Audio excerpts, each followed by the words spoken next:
You have been told money is about talent, effort, and finding your passion. That story is comforting, and it is also false. The uncomfortable truth is that wealth is built by people who consistently run a different operating system in their head, while everyone else keeps replaying the same outdated one until their life becomes a rerun. And here is the part nobody wants to say out loud. The system does not need to rob you to keep you poor. It only needs you to keep believing the wrong rules. This is not financial advice, this is financial education. But if you are watching this in 2026, anxious about AI, drowning in housing costs, and watching prices rise faster than your salary, you are not imagining the squeeze. The squeeze is real, and the rules you were taught growing up are not just incomplete, they are designed to keep you predictable. Today you are going to learn the hidden rules of society for making money, not the motivational version that fills podcasts, but the version you can see in ledgers, contracts, and career ladders. You are going to learn why your job feels fragile in an era where AI can do tasks faster, cheaper, and more consistently than a human. You are going to learn why inflation came down did not restore your purchasing power. You are going to learn why the housing market broke the link between wages and affordability. You are going to learn why the stock market can hit records while ordinary people feel trapped. And yes, you are going to learn why passive income is mostly a sales pitch. By the time this video ends, you will stop asking, how do I make money, and start asking, what is the money machine I am feeding right now? First, let's start with the foundation that almost nobody studies. Thought patterns are autopilot. Most people think rich versus poor is about resources. They believe the difference is opportunity, connections, education, luck, race, or the economy. Those factors matter, but they are not the engine. The engine is how you interpret reality when the world throws you a new situation. In practice, your mind runs habits. Habits are silent programs. They decide what feels safe and what feels scary. They decide what you notice and what you ignore. They decide whether you treat a new opportunity like a door or like a trap. When you are poor, you tend to interpret change as danger. When you are rich, you tend to interpret change as a market. You already know this intuitively. Think about the last time someone offered you an idea that sounded unfamiliar. Did you instinctively question it with logic, or did you reflexively reject it with fear? That reaction is not intelligence. It is conditioning. Now zoom out to 2026. AI disruption is not just about some futuristic robot taking jobs. It is about automation taking the middle, the entry-level tasks, the routine workflows. The good enough outputs that used to be handled by thousands of employees are being restructured. Companies are not eliminating jobs in a dramatic movie scene way. They are quietly rewriting job descriptions into smaller, cheaper roles. They reduce headcount not because they hate workers, but because software does the work with fewer bottlenecks. So when you hear learn to code, ask yourself a painful question.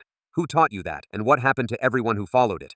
In 2020 and 2021, people chased a skill because it sounded future-proof. But in 2026, AI coding assistants can generate drafts, tests, and documentation quickly enough that many entry-level coding jobs look less like careers and more like content farms for corporate automation. And that is where the mindset gap becomes fatal.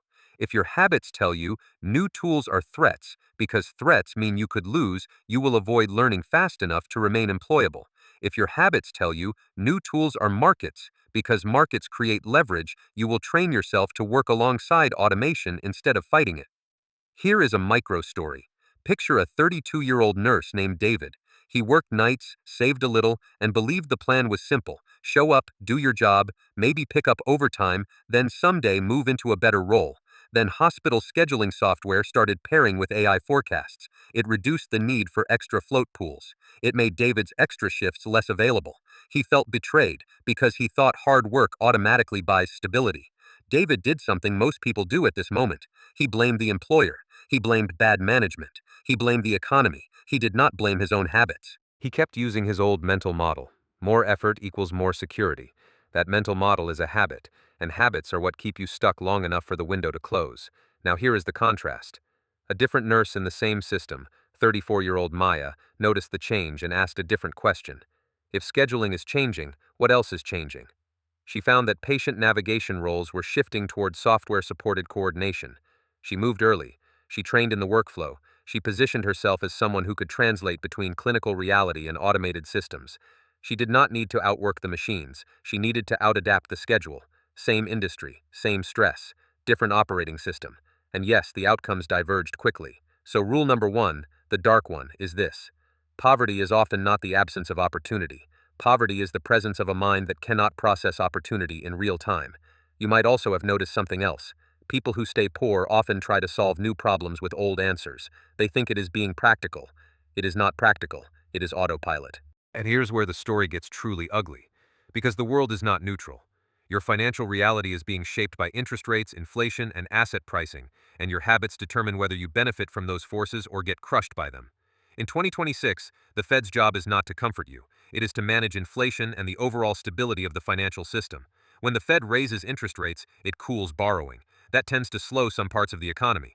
But it also changes the cost of everything: credit cards, auto loans, mortgages, business financing, refinancing schedules. And even when the headline inflation number falls later, the damage to your purchasing power does not reverse like a switch.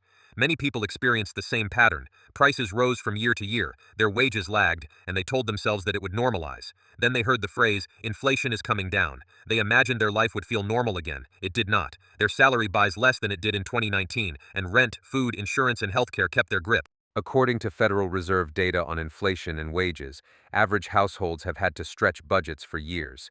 And when you stretch budgets long enough, you stop investing, you stop taking risks, you start living for survival, and survival is the enemy of building wealth. Meanwhile, asset owners get a different ride. If you own a home, you may have seen the value rise in certain markets. But if you are trying to buy a home, you discover the catch. Housing prices detached from wage growth long ago, and the gap does not close just because consumers want it to. Mortgage rates can make monthly payments jump even if prices stabilize. The mathematics becomes brutal. In the United States, the United Kingdom, Canada, and Australia, a generation is increasingly pushed into permanent renting. It is not because people do not work, it is because the affordability ratio has changed.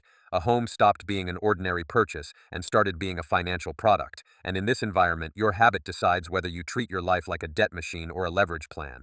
Here is the second dark rule. Salaries are for survival, not for wealth creation, unless your income is engineered to grow faster than your debt and your living costs. Most people are taught to save. Saving is not useless. But saving alone, at average income levels, is not enough when prices and housing keep moving. Wealth is usually created by investment returns, equity appreciation, business ownership, or high-margin income streams. To get there, you need a high-level income source, not just a paycheck. And this is where the trap of the monthly paycheck becomes obvious. A paycheck is a clock. It runs out every month. If you depend on it as your main asset, you are depending on the employer's willingness to keep paying you. That is not a plan. That is a lease. In 2026, automation makes that lease shorter. If AI can compress tasks, employers do not need as many people. They need fewer people who can monitor and correct outputs. That changes the labor market toward roles that require judgment, oversight, and domain knowledge integrated with new tooling. So if your habits are built around repeating tasks, you become replaceable. If your habits are built around learning and repositioning, you become useful. Now let's connect this to the stock market disconnect, because you need to understand what the market is really doing. The stock market often celebrates high returns and record highs, but real people feel like they are falling behind. That disconnect is not accidental, it is structural. Equity markets reward asset ownership and corporate productivity. If you have assets, you can benefit from rising valuations. If you do not, you watch wealth concentrate while you struggle to keep up with bills. And top wealth concentration is accelerating. The top 1% owns more than ever, not because every wealthy person is a genius, but because the system rewards capital accumulation and the ability to borrow against assets.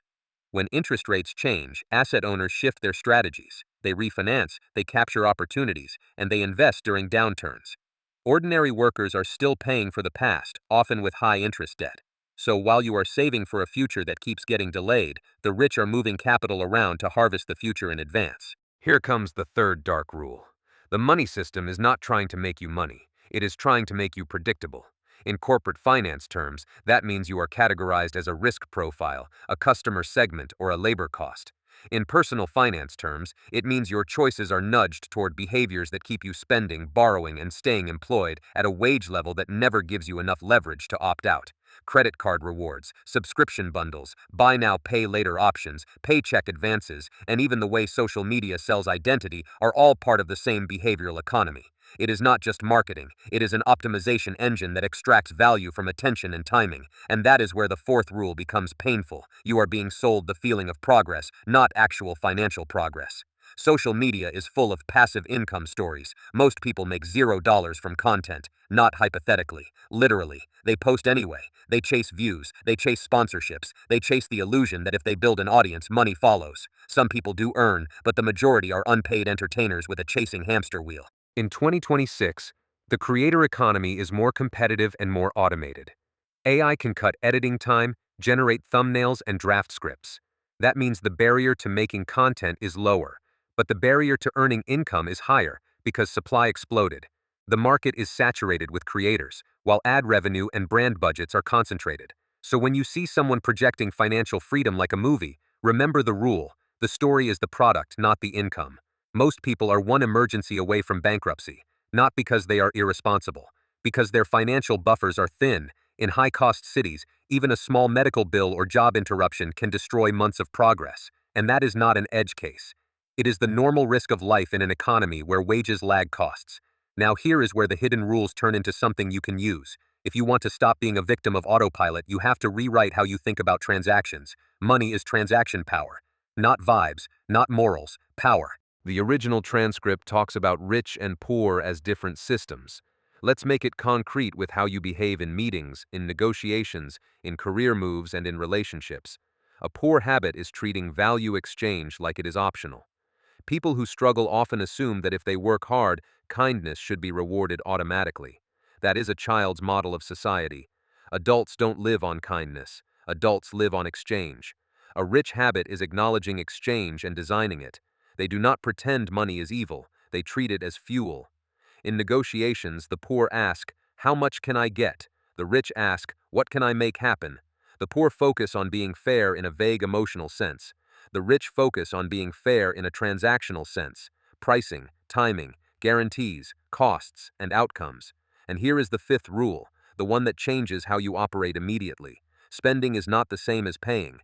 You can spend money and create nothing, or you can pay money to buy time, reduce uncertainty, and capture opportunities that would otherwise be out of reach.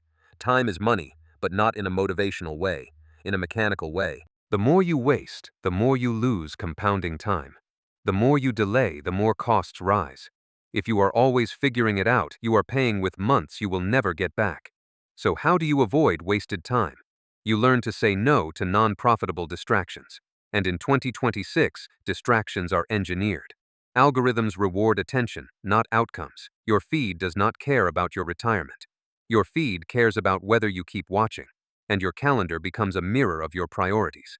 If your calendar is full of low-value obligations, your financial life will remain low value. But there is a sharper truth about relationships too. People think networking is about being charming, being liked, maintaining contact, and keeping people warm for future favors. That is not networking. That is social maintenance. True networking is exchange. It is building a flow of value between you and other people. If your network only gives you emotional validation, you do not have a network. You have a distraction group. When your value is low, people avoid deeper exchange.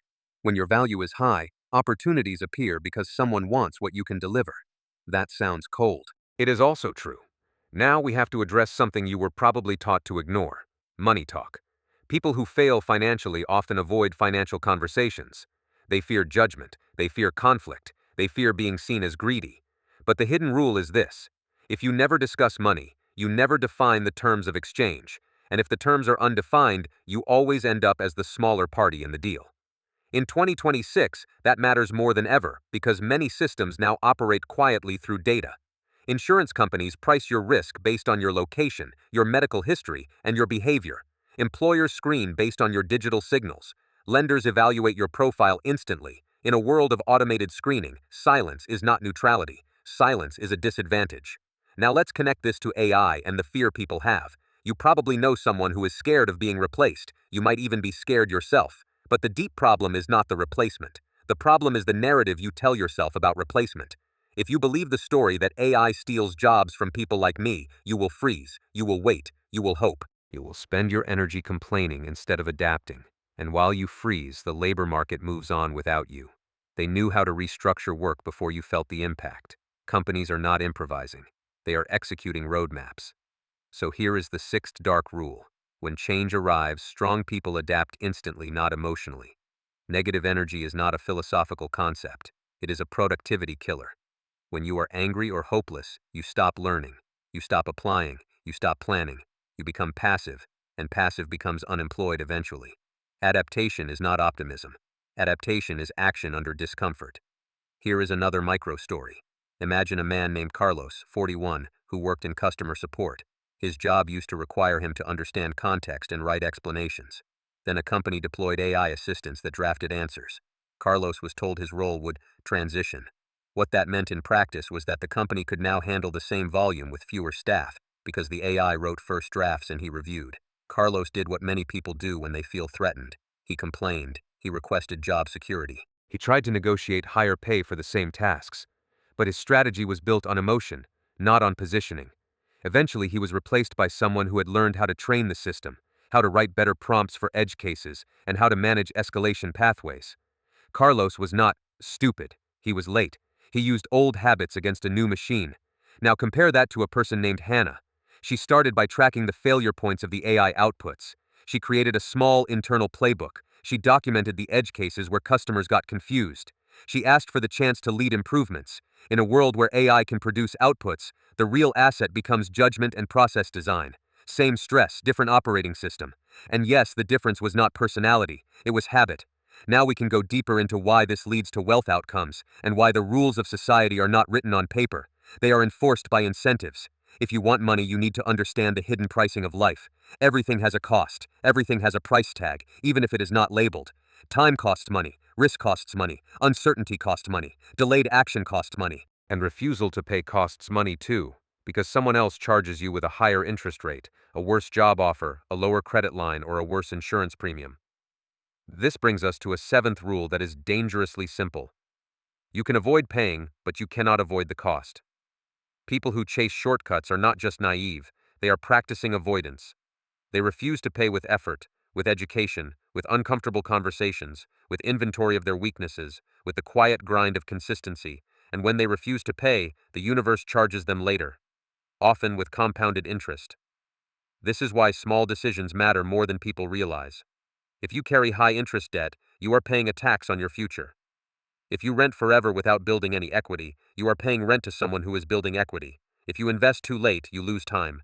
And time is the most non-renewable asset you have. In 2026, global debt is also a shadow that touches everything. Total global debt has exceeded $300 trillion. That is not a trivia fact. It is a pressure system. When economies are overloaded with obligations, the margin for error shrinks. Governments and central banks are forced into complicated trade-offs. That often means ordinary people take the brunt when inflation or financial stress returns. So your personal financial strategy cannot rely on fairy tales. It has to rely on mechanics. Mechanics start with responsibility. People who are poor with money often have a relationship with responsibility that is confusing. They say they want results, but they avoid accountability. They blame external forces for everything. They never audit their behavior. They never admit where they overspent, overpromised, or avoided learning.